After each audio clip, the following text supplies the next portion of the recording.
when the HOA president broke into my remote lake cabin while I was away, claiming it violated community code. She didn't know I'd prepared for intruders. What started as an inspection turned into a comedy of alarms, dye packs, and pure chaos. By the time police arrived, she was literally red-handed.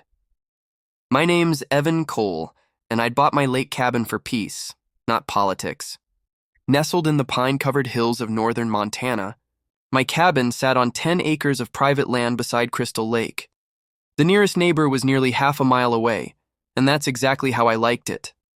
But 5 years ago, a developer built Silver Pines Lake Estates right across the cove, a pristine suburban HOA with manicured lawns, paddleboards, and too many people who thought their neighborhood rules applied to the whole lake. That's where Linda Marsh came in, the HOA president.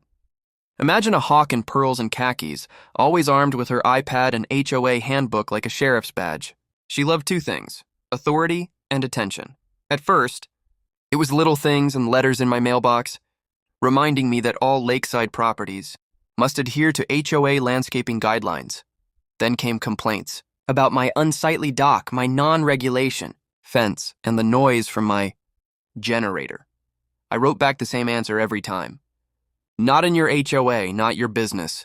But she didn't stop. One spring, while I was in Denver for work, my neighbor Jake texted me, "Hey, dude, some woman with a clipboard snooping around your cabin. Said she's from the HOA." That's when I felt that slow rising burn in my gut. I had explicitly told the HOA they had no jurisdiction. My cabin predated their development by 20 years. But Linda never took no well, so I decided that if she ever tried something stupid, I'd be ready. That summer, I installed a security system. Not just cameras, but something a little more creative. Motion-triggered alarms wired to an air horn by the door. UV dye packs hidden under the doormat.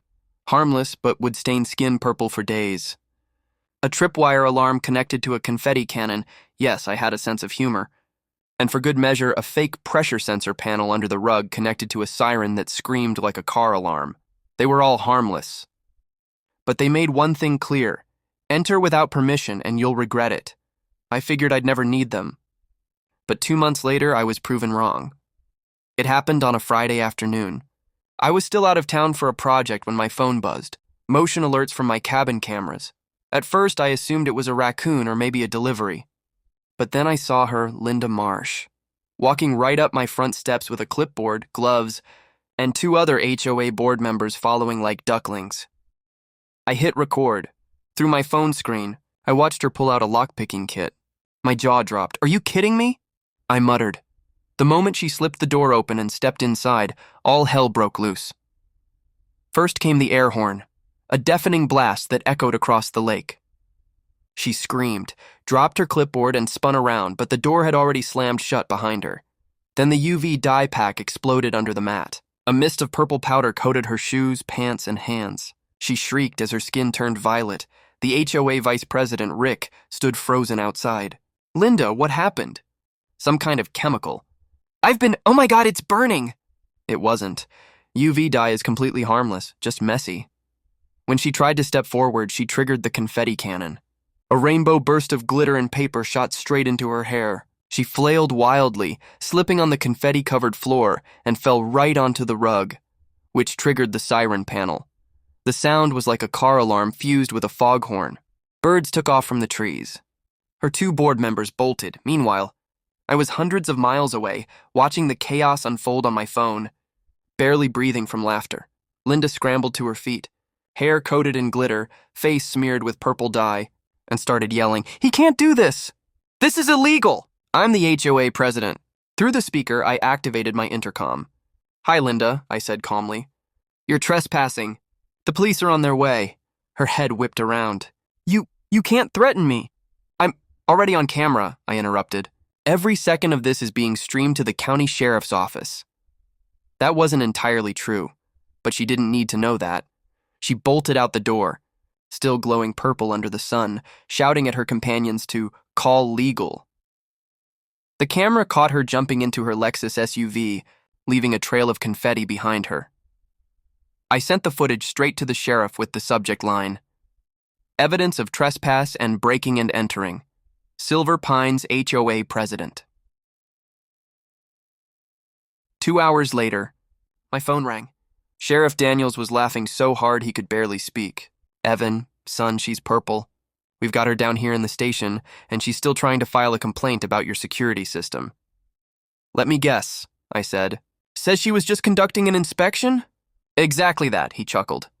You're in the clear. She's looking at misdemeanor trespass and property tampering. Oh, and you might want to bill her for cleanup. When I returned home that weekend, I found the cabin spotless, except for a faint trail of purple footprints leading to the dock. My camera had recorded everything. I posted one still frame, her covered in glitter, mid-scream, to the HOA community page with the caption, "Unauthorized entry triggers safety alarms." Private property means private. Within minutes, it went viral locally. Even other HOA members commented things like, "Finally, someone stood up to her. That's what happens when she forgets boundaries."